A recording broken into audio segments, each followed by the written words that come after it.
we have to look at that first. I mean, there's a paper trail there. There's always a paper trail whenever. So you're saying the hobbits at the base, as they're called, would have actually checked all that and had a record. Well, that's what CNN is saying, is that, oh my gosh, people at the base are saying he walked off. But there'd be proof. Right.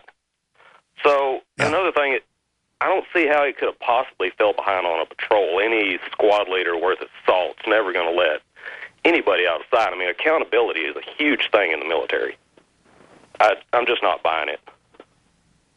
I think it's more likely. We'll continue. I was interrupting you. Going back to this forward base and describing how security works on those. Well, there's the only way he could have walked off that fob was if he was on an ECP, which is the entry control point. There would have been several people seen him do it. Yeah, they could have been told to lie or whatever about it, but most of the time they don't cover all their bases. There's going to be a paper trail, and if he fell behind on a patrol and got picked up out in the middle of nowhere, then his weapon and TA-50 would be missing, which TA-50 is what, your gear you carry. So I'm hearing two different stories on that, and I think if we get to the bottom of that, we'll find out a lot more about what this guy really is. Personally, I think he was a traitor to begin with. What do other people around you think? Same thing. That's the conclusion that we've pretty much all come to. I don't know anybody that knows him personally, but it's just not passing the smell test with any of us. Why would Obama then do this and release 5 of these really bad guys and then, at the same time build this guy up like a hero? I mean, doesn't Obama know that'll blow up in his face? He just doesn't care. I don't think he cares. I think he's just helping his buddies out. That's it, bottom line. Very interesting. I appreciate your call. Let's talk to Sean in Wyoming. Sean, go ahead. You're on the air. Yeah, thank you, Alex. I haven't talked to you in a while. I'm the fellow who worked with the Reagan National Advance Team for the campaign in 80 with the Secret Service and so forth. And I've been up here in Wyoming for 36 years, and I want to throw some more food for thought. I think you basically, we've got all the pieces there's been some tremendous points, and they all have validity. But what I've been up in Wyoming for 36 years, and I know the people and the different political factions in Montana, Wyoming, and Idaho like the back of my hand. And what struck me most telling is the fact when they wheeled these folks out with Obama the other day, and then when they flew back into Boise and they had that press conference, there's all kinds of different factions in Idaho, as you might know. There's constitutionalists and white supremacists and Nazis and former government people, and it's a whole plethora. It's unlike anything in Montana or Wyoming. And what you have here is basically, by the way of the appearance of the boy's father, a nonconformist. And he can be a nonconformist on the left or right. He certainly, to me, came across as a little bit in the hippie deal, and they're naturalists. If you look at her... So you're saying he was kind of an odd duck, a hippie odd duck. Well, he was typical of anybody who knows the social climate of Idaho, central Idaho and northern Idaho, where all these different people gather. And this very guy, it could be, Pachenik may have something. This guy may have walked away. He might have been another Brad Tillman. He went over there and had some moral objections on what we were doing, walked over to the other side, and he had come from a family that let's say were progressives and thought outside the box, and that's the old man was trying to communicate with him the other day how proud he was that he held to his moral convictions. But it doesn't smell right.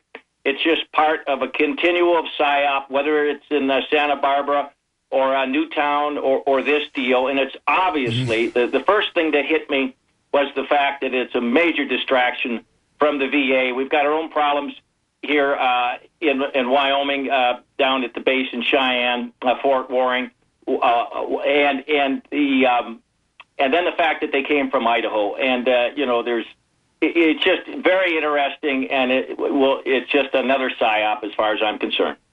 All right, very interesting point. We're going to take one more call after break, and then, or right now, and then come back from break with John Rappaport of NoMoreFakeNews.com, who's riding shotgun with me here today. But Pat Tillman didn't like them growing opium and guarding it, and didn't like the fact they were doing photo ops and were working with some of the Al-Qaeda, Taliban, but not the others. And now all that's come out. So I don't want to put him in the same area as this guy. Pat Tillman was an amazing guy, making $5 million a year, turned it all loose because he thought America was under attack. And then he went over there and found out it was a bigger fraud and got upset. Totally different person than this guy. Let's talk to Max in Idaho real quick. Says mother-in-law is friends with family, knows parents. Max, what's your take on all this briefly? This isn't Max. This is his mother-in-law. From Idaho. Okay, it just From says Idaho, Max. Okay, fine, go ahead. I know both parents. Okay, so what's your take on this then? You know, I really don't know. I know that they're wonderful people.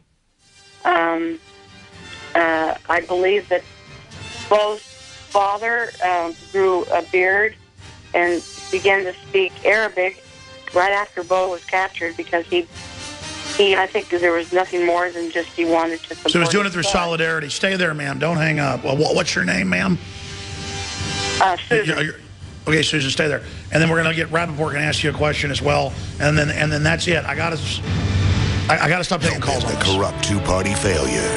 I was on Coast to Coast AM last night, breaking some of that down. John Rappaport, I said, what do you want to get into today? Just some wild card issue. And he goes, free energy or other forms of alternative energy that are being suppressed while they prepare to cut off our old forms of energy.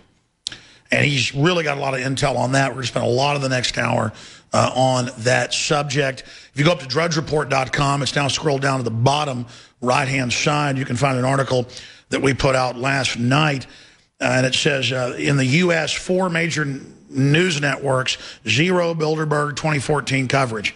Only some CNBC coverage. Drudge covered it. InfoWars covered it. WorldNet Daily covered it. A whole bunch of European newspapers covered it.